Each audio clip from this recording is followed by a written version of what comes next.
welcome to BPSC online classes. How are you all? Hope you all are well. I am your physics teacher Kuldeep sir.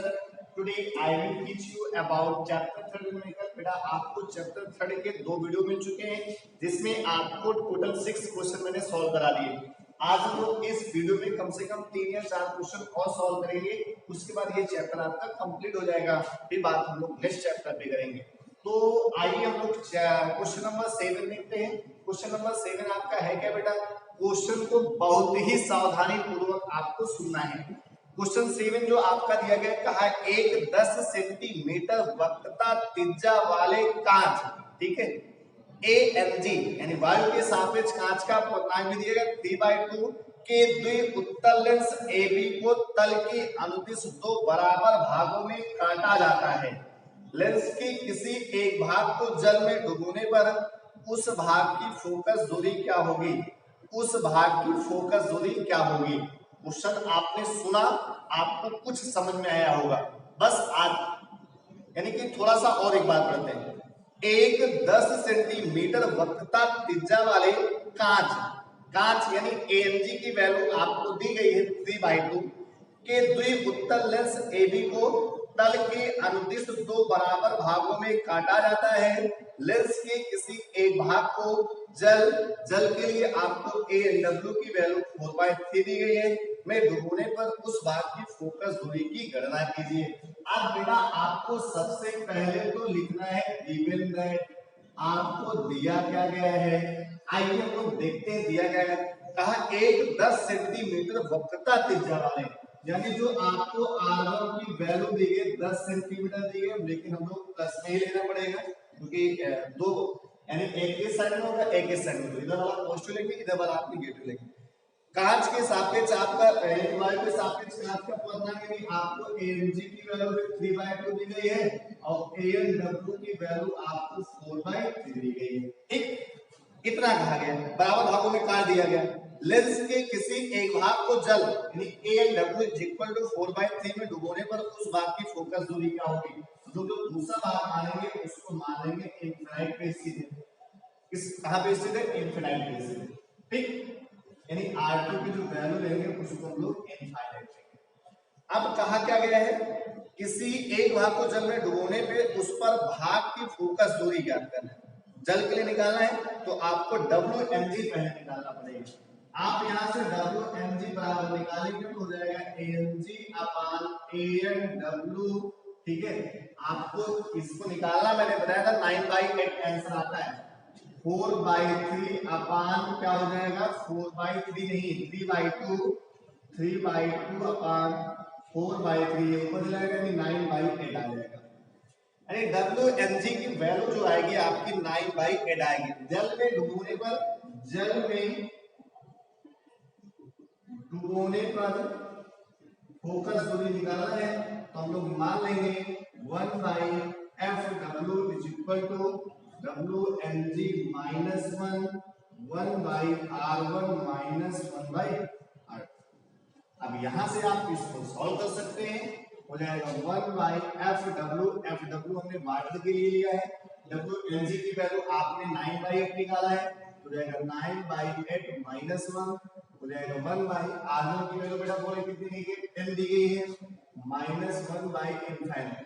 1/इनफाइनाइट की value आपको पता है 0 होती है।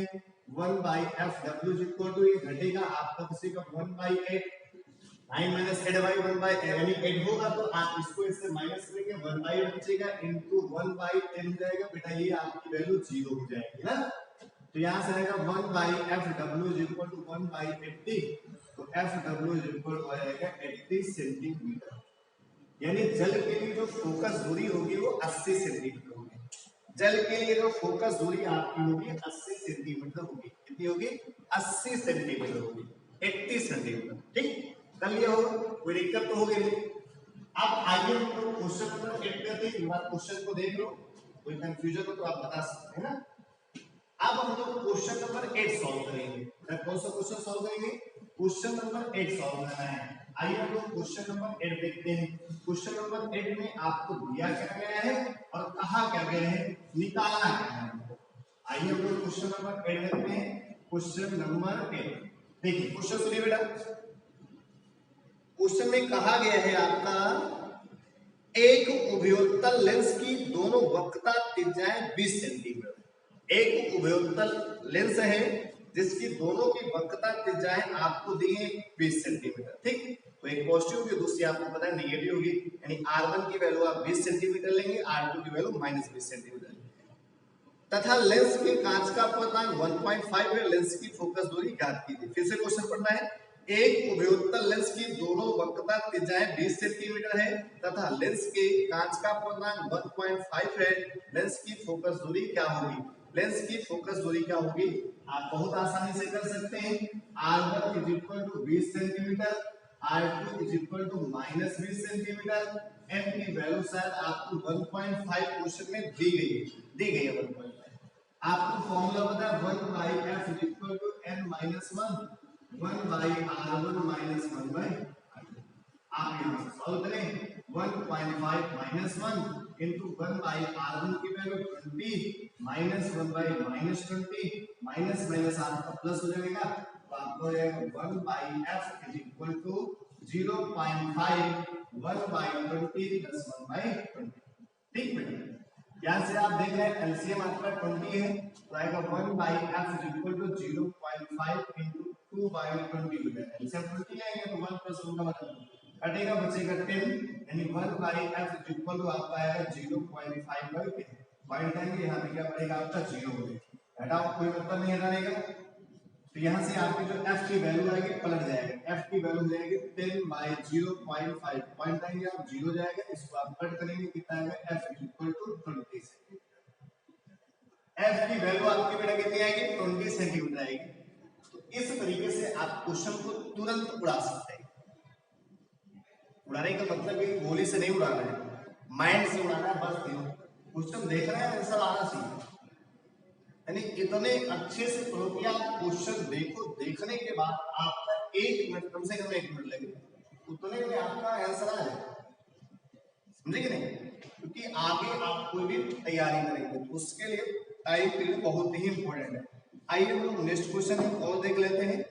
इसी से रिलेटेड थोड़ा सा क्वेश्चन है, उसी को देखा जाए, नहीं तो थोड़ा अलग देखा जाए, क्योंकि इस तरह के तो कई सारे क्वेश्चन आपने कर लिया है। आइए थोड़ा हट के क्वेश्चन देखते हैं इससे।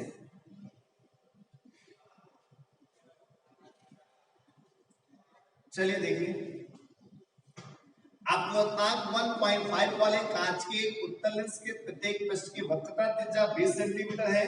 1.75 अपवर्तनांक का के द्रव में डुबोने पर इसकी फोकस दूरी तथा अपवर्तन ज्ञात कीजिए। इसकी फोकस दूरी तथा अपवर्तन ज्ञात कीजिए। बेटा इसमें आपको वैसे ही इसको भी आप कर लेंगे, कोई दिक्कत नहीं होगी। आप R1 की वैल्यू 20 सेंटीमीटर, R2 की वैल्यू -20 सेंटीमीटर लेंगे और यहाँ से आपको द्रव के सापेक्ष कांच का पद निकालना है। जैसे आपने WNG निकाला था, यहाँ पे LNG निकालोगे। क्या निकालोगे? LNG। वैसे ही सेम सॉल्व करना है, कर लेंगे, कोई दिक्कत नहीं होगी। अगला ही एकदम सेम इसी में बेस्ड है, तो उसको भी कराने का कोई मतलब नहीं, आप उसको कर लेंगे। ठीक है, तो इस तरीके के आप क्वेश्चन कर लेंगे, आपको उसमें कोई भी दिक्कत नहीं होनी चाहिए। अब हम लोग एक क्वेश्चन कर लेते हैं न्यूटन के सूत्र पे आधारित। किस पे बेटा? न्यूटन के सूत्र पे आधारित एक क्वेश्चन कर लेते हैं। न्यूटन का सूत्र आपको मैंने प्रूव कराया था कि न्यूटन का सूत्र होता क्या है। आपने प्रूव किया था x1 x2 = f1 × f2। Prove किया था x1 × x2 = f1 × f2 आपने प्रूव किया था। उसमें तो कोई दिक्कत होनी नहीं है, आप तो उसको आसानी से कर सकते हैं। आइए हम लोग इस पे बेस्ट क्वेश्चन देखते हैं। पहले आइए विस्थापन पे आधारित देख लेते हैं। विस्थापन पे क्वेश्चन मिल गया, वाला मिल नहीं रहा। चलिए आइए देखते हैं क्वेश्चन पे विस्थापन के द्वारा फोकस दूरी निकालने का हमने एक सूत्र बताया था, F = a² - d² / 4a। a² - d² / 4a। तो आइए उस पे आधारित एक क्वेश्चन देखते हैं। कहा गया एक पर्दा वस्तु से 1 मीटर की दूरी पर है।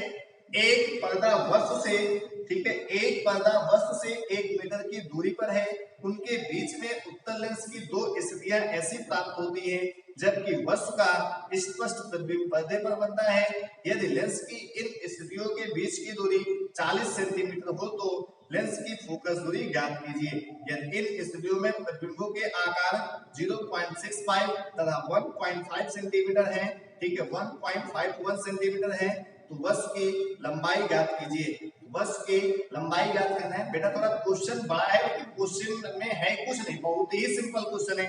फिर से एक बार क्वेश्चन सुनते हैं। एक पर्दा वस्तु से 1 मीटर की दूरी पर है, यानी पर्दों के बीच की जो दूरी है वो आपको 1 मीटर दी गई है, यानी आपको a की वैल्यू 1 दी गई है।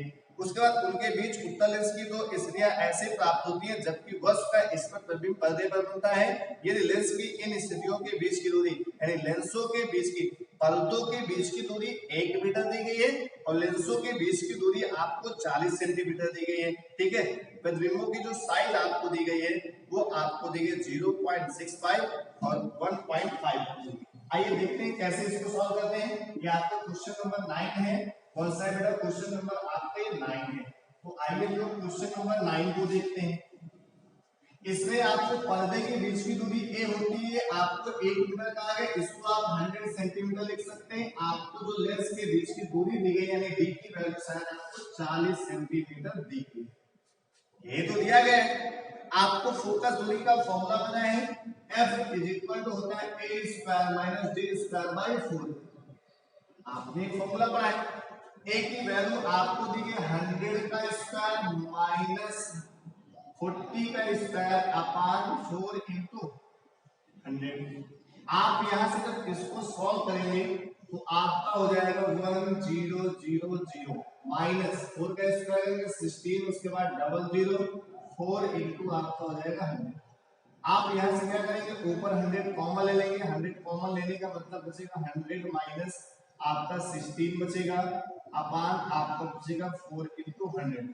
ये इससे आपका कैंसिल हो जाएगा, आपका हो जाएगा, आप 100 में से 16 माइनस करेंगे बेटा कितना बचेगा 84 अपान 4, इसको कट करेंगे आपका आएगा 21 सेंटीमीटर, यानी 21 सेंटीमीटर आ जाएगा।